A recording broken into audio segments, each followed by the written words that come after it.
अस्सलामुअलैकुम girls, welcome to my channel. Urdu और Hindi translation के साथ इंग्लिश स्पीकिंग प्रैक्टिस करने के लिए हमारे चैनल को सब्सक्राइब कर दीजिए।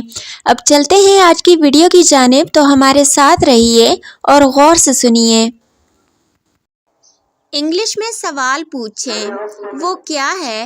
What is that? वो क्या है? What is that? और कुछ? Anything else? और कुछ? Anything else? किसके लिए? For home? किसके लिए? For home? फिर क्या? Then what? फिर क्या? Then what? अब क्यों? Why now? अब क्यों? Why now? क्या करें? What to do? क्या करें? What to do? क्या पकाएं? What to cook? क्या पकाएं? What to cook? और क्या? What else? और क्या? What else? कब के लिए? For when? कब के लिए? For when? तो क्या? So what? तो क्या? So what? ऐसा क्यों? Why so?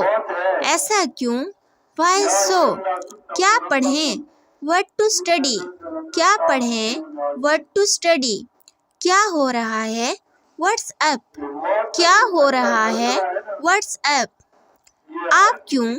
Why you? आप क्यों? Why you? क्यों जाना है? व्हाई टू गो?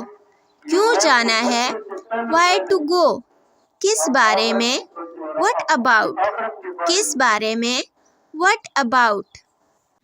इस किस्म की मज़ीद वीडियोस देखने के लिए हमारे चैनल को सब्सक्राइब कर दीजिए। और अगर आपको ये वीडियो अच्छी लगी है तो अपने फ्रेंड्स के साथ इसको लाजमी शेयर कर दीजिए। आप लोगों का बहुत शुक्रिया कि आपने हमें ज्वाइन किया। अपना बहुत ख्याल रखिएगा और दुआओं में मुझे भी लाजमी याद रखिएगा प्लीज़। मिलते हैं नेक्स्ट वीडियो में, तब तक के लिए अल्लाह हाफिज़।